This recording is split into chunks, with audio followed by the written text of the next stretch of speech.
มาพี่น้องพี่เอา3ใบบ่พี่มื้อนี้เฮ็ดซอยน้องเฮ็ดซอยอันทั้งน้องซ้อนแล้วก็น้องซ้อนมาเฮ็ดซอยจักบ่นี่ยังบ่ทันแล้วเด้บ้านนี้บ้านนอกนี่คนบ้านอื่น บ้านเรือน คนบ้านอื่น ใหญ่ซื้อเงินเรา จากประกันจากลาว โอ้เปิดคลิปเปิดภาพมาอีกบ้านนี่พี่น้อยเนาะฮะ ไงเฮีย อ๋อโทษสาวมาซอยบ่ปาโต สบายดี โดยสบายดีน้องโตเนาะ สบายดี เอาเรียบร้อยพาคนมานั่นพาคนมาเฮ็ดนะซอยบัดตรนี้ โอ้ยสิแล้ว โอ้โทษพี่น้อย หน่ เนาะ อยกันแล้วหน่อยเดียวนี่ น้องจันมาให้กำลังใจบ่น้องจันเนาะมาเด้อมาซอยอันน้องซ้อนเพิ่นเว้ย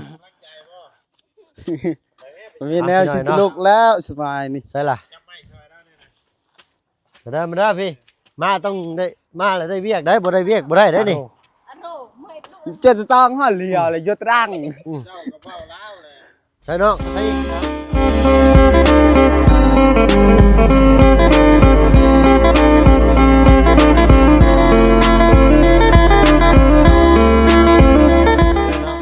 ถ้าว่าเพิ่นก็กราบทักทาย สบายดี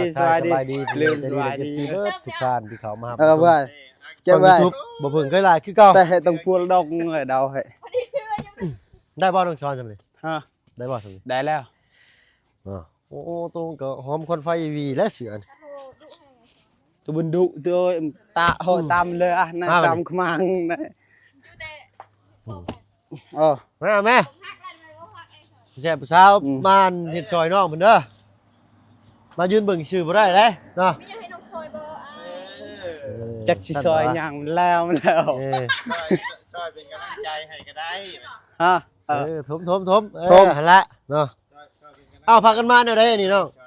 พากันมาแนวใดสบายดีจ้ะ สบายดีแนวใดอยากมาบ่ อยากมาลิมาปลอบใจไอ้ซอด มาปลอบใจไอ้ซอน ไอ้ซอดอกหัก บาดโตเนาะโอ้ยก็บ่เมื่อยแล้วนี่แต่ว่าสิเมื่อยกว่าเก่าบ่จักก็ใช้น้องจันมาอันจับลักห้วยอ้ายเพิ่นแน่สั้นแต่ว่าโอ้ยปรับมาคลิปเลยเดี๋ยวนี้ เมื่อยได้ข่อยบาดนี่พี่น้อยเนาะ มือแล้ว อัน ยัง นี้ มือกว่าเก่าอีกนี่ เอาเสานี่เลยพี่น้อยเนาะ เอาไว้เจ๊เก็บเปิ้นเนี่ย เอา ได้รัวเลย ทางเข้าได้ซะน้องต้องเอาลักมาอีกลักหนึงนี่เด้อ โดย เฮ็ดนี้เฮ็ดทางเข้านี่พี่น้อยเนาะเอาเข้ามานี่เลย ส่วนยังนี่นะ ส่วนปลูกหัก ซื้อ ส่วนปลูกหัก ส่วนปลูกฮัก ส่วนปลูกหัก ผู้สาวบ่ฮักก็เลยปลูกไม้อีกเข้ามา โอ้ยเนาะแม่น ผู้สาวบ่มาก หอ เล ม ย ควันไฟมันเสือได้บัดเลยมีบ่น้องจักลักหนึงใช่ ฮะ เอาลัก พอจะได้เนี่ยเอาไปให้จ่า เนาะ โอ้จ่าตามมัน มันบ่มีอะต้องอะตึมบ่ซัน ฮะ มันบ่มีอะตึมบ่ เบิ่งไอ้ นั่น น้องจันเป็นห่วงเจ้านะ เออ น้องช้อน อ่า เป็นห่วงได้ บ่ไรซื้อตำไปชู ถ้าบอกว่าเขา ชู ซับว้าวกันบอกถ้ามึง เอาเด้ออธิบายก่อนเด้อเนาะก่อนสิเท้าความหมายฟังพี่หน่อยเนาะมี FC ท่านหนึงพี่หน่อยเนาะคอมเมนต์ว่าอันทางเฮาไปจุนจ้านกับเรื่องความรักเพิ่นว่าซั่นซะเนาะก็ให้มันมีสีสันแน่พี่หน่อยเนาะอันสุเครียดหลายว่าซั่นซะมันสิเฒ่าไวเนาะ ใส่ชีวิตคือลุงเฮิมพี่หน่อยเนาะมันจะยิ้มกับหัวบ่เฒ่าตั้งเทื่อ43ปีแล้วก็ได้หน่อยเนาะขอโทษขออภัยนำหลายๆถ้าว่าบ่พึงเอาผิดพลาดประการใดก็กราบขอโทษขออภัยนำเด้อพี่น้องเด้อเนาะสุดแล้วแต่ความคิดไผเพิ่นพี่หน่อยเนาะทั้งน้องเพิ่นก็อยากมาเล่นมาแอนนำกันหั่นล่ะเนาะ มานี่ก็คือเฮาบ่ได้ให้มาน้องเพิ่นขอมานำได้ เลยน้องเพิ่นอยากหักกัน คน กัน เฮา ชุด ก็ต้อง แต่เรื่องน้องเพิ่นเนาะ คนเฮาต้องไปเล่นม่วนซื้อหมู่ น่ะ คู่มันจึงม่วนเนาะคันบ่มีหมู่คู่มันก็บ่ม่วนแหละ เรื่องของมัน ไปใส่มาใส่ก็โอ้ยบ่มีหมู่บ่มีคู่คนเฮามันก็บ่ม่วนนั่นบอกเขาว่าอ้าย เลยเนาะถ้าบ่เพิ่งก็สิตอบคอมเมนต์ตลอดพี่น้อยเรื่องความหักถ้าบ่เพิ่งสิบ่แย่ไผพี่น้อยเนาะสิบ่แนะนำเสนอไผต่อไผพี่น้อยเนาะน้องเพิ่นมักไผก็ สุดแล้วแต่น้องเพิ่นเนาะน้องเพิ่นสิอกหักจากไผก็สุดแล้วแต่น้องเพิ่นเนาะทางบ่เพิ่งบ่ได้บอกว่าเด้อน้องเจ้าต้องมักน้องจันเด้อเจ้าต้องมักน้องหัวเด้อเจ้าต้องมักน้องบุตรเด้อถามแล้วก็เคยบอกเจ้าบ่น้อง บ่ แหน่ บ่เคย เนาะเฮาก็แค่เว้าไปตามเหตุการณ์น้องเพิ่นอกหักเนาะอกหักจากผู้สาวโอ้ยก็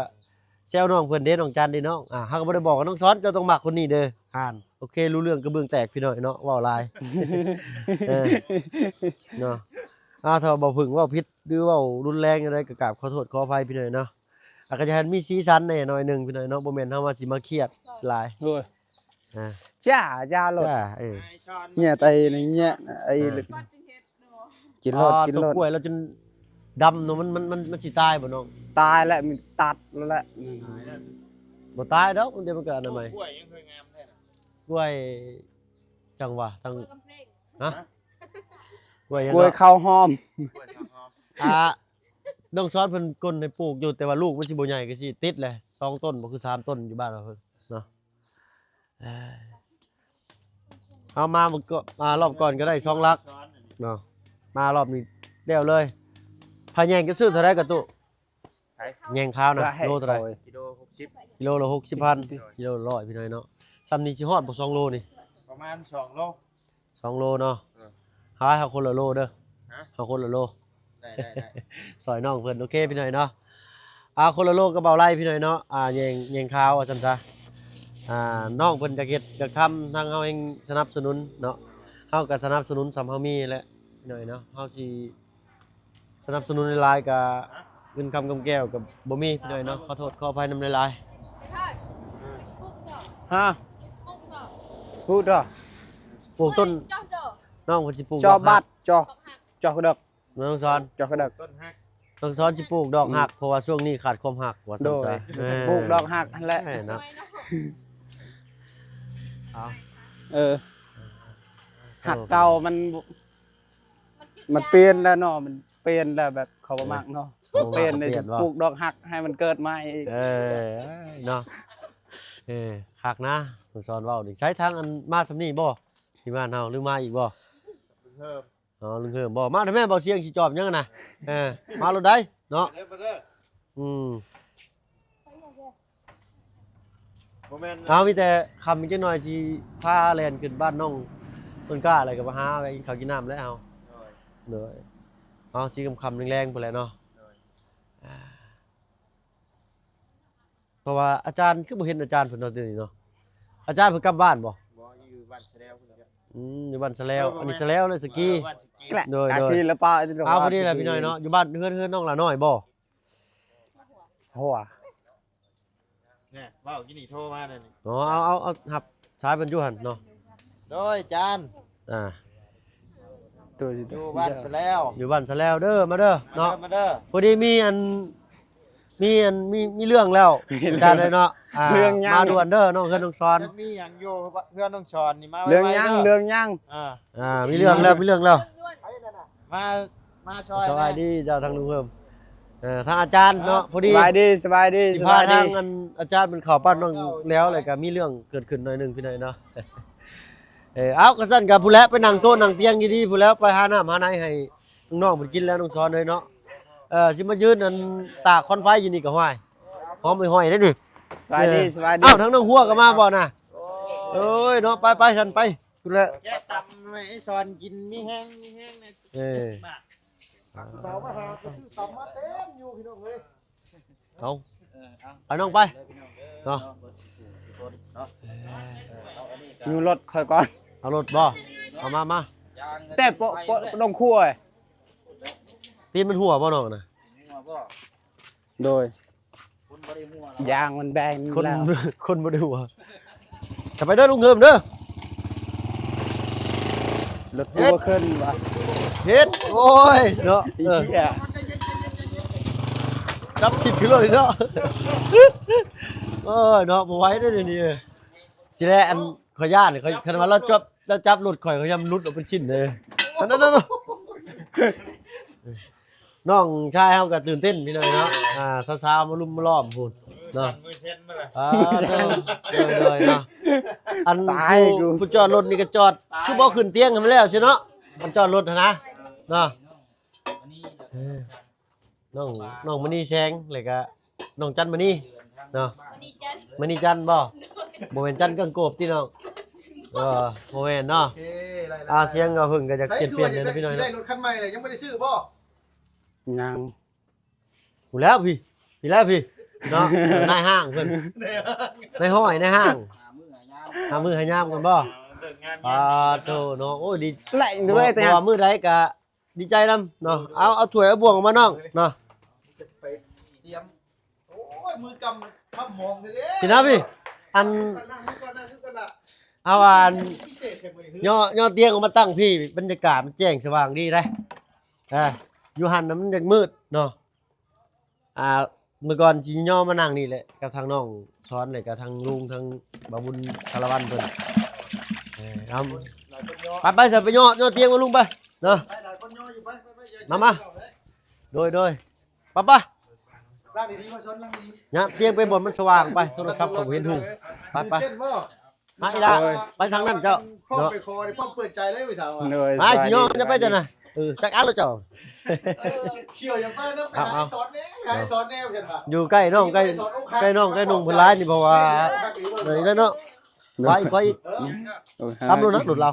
บ่ได้เลยเนาะ ถามไปได้ มาพี่น้องมาพี่ เอา3ใบบ่ พี่เอาชิดผนังเลยเยิ้ม ใบใหญ่ ละ ใบหนึ่ง เบิ่งนี่หยุกล้อเนาะเอาน้องซ้อนบัญชี ว่าไปขนาดถึงมาสอนหัวแตกใช่ไหม เนาะความรักมาแรงจริงๆเลยจ้ะ วันนี้อกหัก มื้อนี้ มีทางน้องๆมา ให้กำลังใจเจ้าว่าสิอกหักกว่าเก่าซะบ่จักน้องชายข่อยบาดนี่ เก่าจริงโอ้ได้ไปถามแม่แล้วก่อนมานะว่าคันบ่สอนพ่อไปคอแม่เปิดใจทันทีเลยเหรอ โธ่แล้วกันบาด คันบ่ต้องกันนะแล้ว เอาเนาะอย่าลืมไปอ่านมึงคอมเมนต์น้ำข่อยน้ำเด้อโดยอย่าลืมไปอ่านมึงคอมเมนต์ข่อยก่อนได้ดูอย่าลืมไปอ่านมึงคอมเมนต์ในช่องข่อยน้ำเด้อ ใช่หลาย หมดแล้วก็มีเชียร์เน่ก็หลายอยู่ก็อันโบเข้าข้างน้ำเน่ก็มีน้ำหั่นนะ ผู้เข้าข้างผู้อยู่เพิ่นเอ็ดมักน้องจันเลย สั้นบ่โอ้เนาะข่อยคือบ่เข้าใจนั่นน่ะเนาะ ใช่ดอกชนลายนะ สั้นบ่ลุงโอ้ยเนาะเอ้า นี่เพราะว่าทั้งไงเยอะแต่ว่าอยู่กัน เลย เว้นว่านั่นฉันที่ในฮักแพงกันได้ เลย ตอนนี้เอา ฮะ เนาะ ดี เรื่อง เป็นแล้วก็ต้อง มักนี่ทางเฮาสิบ่จัดแจ้งให้ไปพี่น้อยเนาะน้องเพิ่นมักฮัก โอ้ย มักกันไปเฮาบ่ได้สิบังคับจิตใจทั้งน้องเพิ่นได้เด้อพี่น้องเด้อเนาะ บ้านเดินชาติเนาะสิต้อนรับเปิดไป สันบึนๆอยู่ไม่ใช่ไม่เส้นอยู่ บ่แม่นเราอายเด้ลุงชายเขายังบ่ทันได้กินข้าวได้แต่เอาข้าวจีมาป้อนคนละก้อนนั่นก็ได้ เป็นยังเขามายามเขากัน โดย ตามมาที่ โดยดีใจ บ้านเด้อเนาะล่ะเนาะ โดยที่มาเล่นมาหันก็ดีใจแหละ ไม่ต่ำอยู่เพื่อนที่บ้านกลัว เวลาได้สิมาหากันง่ายเนาะ ไม่ต่ำ เด้อพี่น้องเอ้ยสุลมุนก็นำไปเด้จักสิว่าได้บ่เพิ่นก็ได้ ต้อนรับแขกได้นี่ โดย น้อยเพิ่นก็สิไปเฮ็ดสวน เอ้าฝนตกเด้อบัดนี้พี่น้องเอ้ยฝนตกฝนลงเม็ดแล้ว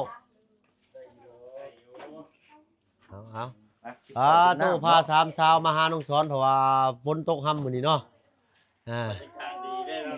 ไปได้น้องชาย โดย ยังมากิน หัวใจกระปี้กระเป๋าอยู่บ่ โดย เนาะคอยไปแห้งแซวคนเก่งจำพี่น้อยเนาะปากคอยไปแห้งจิกลิกจอกหลอกจำขอโทษขออภัยนำหลายๆบ่เว้ากับบ่ม่วนพี่น้อยเนาะสิให้เคร่งเครียดอยู่กับบ่แม่นได้เนาะกระโตกเพิ่นก็บ่มีฮอดขาพี่น้อยเนาะ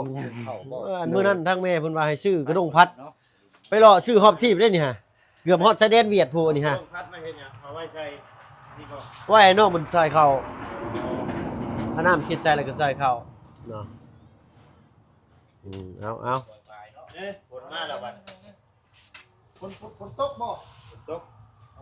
คนบ่ได้ตกนะ ปีกักเลยจ้ะ ได้เนาะ จ้า จ้า จ้าไม่ซอส กิน เจ้าแล้วเนาะจะเป็นเจ้าของเงินเจ้าก็ต้องพานนี่แหละ เอากิน พาน้องพานุ่งพานั่งล่ะ กิน เนาะ เข้ามานั่งกินน้ำกันเลย อันเป็นได้นี่หันเอาหอยไว้อันบ่ได้บ่นี่ แกงทิมรถ แกงทิมแล้วบ่อ๋อตู้เว้ากับปากกับบ่ล่ะ เนาะ ก็หยอกสิได้ลุงเด้อ จ้า เดี๋ยวว่าอีเนี่ยมัน เจ้านี่การเนาะล่ะคือที่ช่างจ้าชาย เอากิน ใดอก กิน มาเด้อกินตาม มาเด้อกินข้าวเด้อ โตเลยขออนุญาตพี่น้อยเนาะน้องช้อนว่าเบิ่งแต่แข่งขามือตีนข่อยผู้สาวบ่สิมักเราซี่แหละคนดูคนมันเนาะ เข้ามาไหม เอา จ้า เขา จ้ามาแล้วกินข้าวเลย สำอื่นกินนี่คืออันยากข่อยใส่ก่อนเนาะข่อย อย่าว่าไปใส่ก่อนได้กินเต็มที่โลดไผสิกินหมด มาพี่น้องมา มาได้มาเที่ยง อืม เต็มโคกมากนะตัวนี้แล้วแซ่บเนาะโอ้โหเนาะ ไอ้เจ้าคือเถียง แต่ ให้ ว่า ว่า ทางน้องคนนี้ไปกระบุ้งเราอยู่ภูผาวุ้น แล้วชื่อในทางกิน เสียง บ่ ใส่มือเด้อพี่น้องเด้อมาเด้อพี่น้องกินกันเด้อ เอาว่าจังเอา กินไปสิเบิ่งเจ้ากินก่อน กินก่อนบ่คือย่างก่อนได้นี่ เอารถนะ ลุงข่อยแล้วบอก มาล่ะกินเดี๋ยวเที่ยง แซ่บบ่ ครับกินกินกิ แซ่ น บ จ้ะ บ่แซ่บบ่ ครับครับ กำลังเฮ็ดสวนผักสวนหญ้ารถเนาะบุกมาตกใจแล้วเราก็ วานนี่ว่าน้ำเล่าโดโชกเฉาอยู่วาน เอาเราบอกว่าอันเจ็บกับไฟช็อตคือเซาหลอกเราถ้าเราต่อไฟมื้อวานเนี่ยบ่เชื่อไปเบิ่งก่อนในคลิปบ่เพิ่นเคยลาพี่น้อยเนาะ เอ้ยผมหมดไปช่องลาย มาสอน อืม แม่ต้องกันมาให้อันบอกว่าสอน มาตัว เด้อแล้วว่ะ อืม กินไป ข่อย ว่างไปบ่ ไปทางข้าวเวียกอยู่ มื้อหน้ามื้อใดอะไรเนาะ บ่พอลุง FC เพิ่นก็ว่าให้ทั้งพาลุงสอนเพิ่นไปเล่นน้ำแน่ว่าทางน้องเพิ่นฮักเอาแห้งส่งแห้งแล้วนะน้องเพิ่นเมื่อย มาไหม สมกับอันหัวใจบอบช้ำมาหน่อยหนึงเนาะก็เลยยังบ่พร้อม มาเดือนนะครับมีความสุขความอบอุ่นเนาะวันคอยมีได้ ไปบอกมาใครอยากมาหาบ่สอนน่ะยกมือขึ้นยกมือขึ้น อ๋อน้องจันเนาะจันกับน้องหัวน้องๆเหมือนกันเป็นคนอัธยาศัยดีไปหน่อยเนาะ อยากมาเห็นเพื่อนว่าสอนเนาะ น้องสอนเคยไปบ้านน้องมันมีการคือกันได้แต่ไปเจอพาเล่นเรือลงลายเติร์ดแล้วกันนั่นแหละ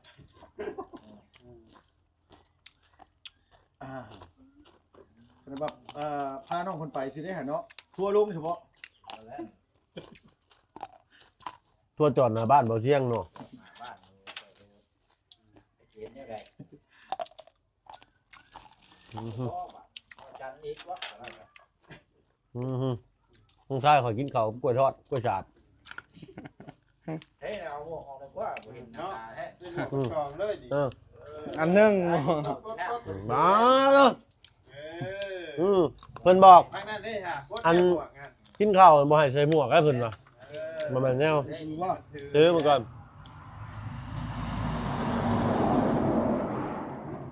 กิน มาเด้อ อ้าว มาเด้อ บ่เกิน พี่น้อง แล้ เด้ ว อ เอากิน กา ข้าวบนลูกผ้าเลยปานยัง ชุบชื่นดีแบบตัวผู้นี่แซ่บดีขอพักดี แม่น2ลูกเลยข่อย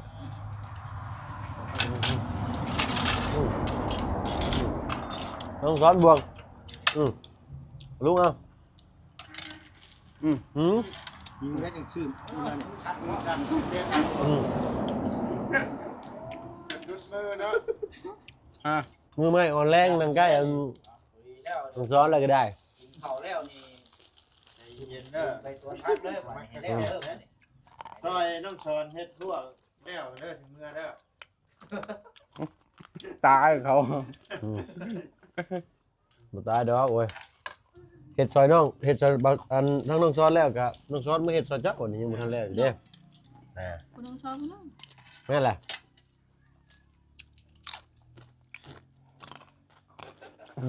สอนอย่าลุงขอทำเป็นการเป็นงานผู้สาวว่าได้ฮักอกเจ้าน่ะ ไปบอกเขาสิพาไปเบิ่งเฮือนเรานะ จะฮู้ว่า ไปนำพอเรือนโหลด เขาบ่ได้ฮู้ดอกเขาเว้าซื้อเอ้ย โอ้ยสอนคนบ้านนี้บ่น้องหรือคนบ้านอื่น บาดเดิน คนบ้านอื่น นี่แหละ อย่าเชื่อเงินเรา อื้อหือ เกิดประกันจากลาว่าย้อนมาในนั้น ก็ผู้สาวสิกินข้าวบ่แซ่บแล้วเนี่ยนี่ เนาะ ใช่ป่ะ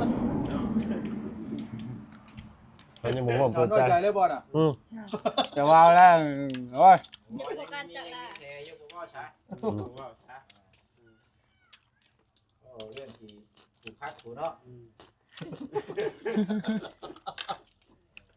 ชันดิ้นๆเลยเพิ่นน่ะโอ้ยชันแห้งอยู่ดีเนาะ จะเช้าหากระซ่อมเพื่อนกินข้าว จันสู้บ่เนาะ เด้อ ชัน มันมือเรื่องนี่ จะกินแต่ข้าวจีเขาละก้อนกับน้องชายบางเที่ยงนี่ก็ได้ ข้าวกินน้ำก่อนเนาะ เอาบ่ได้เห็นสบายดีบ่ให้ยังเลยบ่น่ะโอ้ไปแบบเงียบๆนะแบบลอยนะงุ้ยลอยนะ ไม่เลย โอ้โห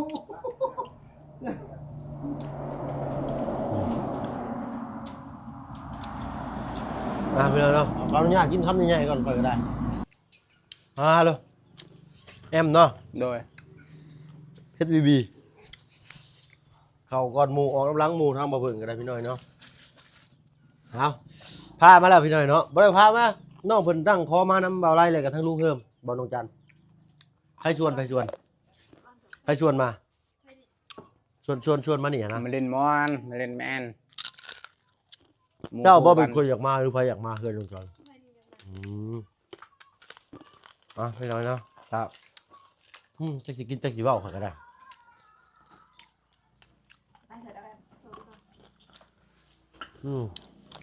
เคยมาจากเขื่อนลงชอนดิบ่เคยเนาะแต่ผ่านไปเวียดนี่เห็นอยู่เนาะเป็นบ่เจ้าก็ไปเวียดอยู่บ่บ่ได้ไปมีแต่ทางหนองหัวเนาะเผ็ดหน่อยหนึ่งถึงปานกลางพี่หน่อยเนาะถ้ามาเพิ่งกินแล้วก็มีแต่สีแซวนี้พี่หน่อยเนาะโดยซ้อนจะหมักตัวผู้นี่แหละเอาเนาะบัญชีปู่สุคนทั้งเฮากันสิขอตัวลำลาก่อนพี่หน่อย โด เนาะ ยสบายดีเดียว บายดีเจ้าเนาะเป็นภาพที่คึกคืนมื้อนี้พี่หน่อยเนาะเอาผิดพลาดประการใดก็กราบขอโทษขออภัยไม่เป็นไรสำหรับคลิปนี้ทางมาเพิ่งขอตัวลาลงแล้วพี่หน่อยเนาะขอบคุณที่มาชมช่อง YouTube มาเพิ่งเคยไลฟ์คือเก่าพี่หน่อยเนาะ มึงไม่ได้ดาว ลาแล้วพี่หน่อยเนาะสบายดี ยั จ้า ด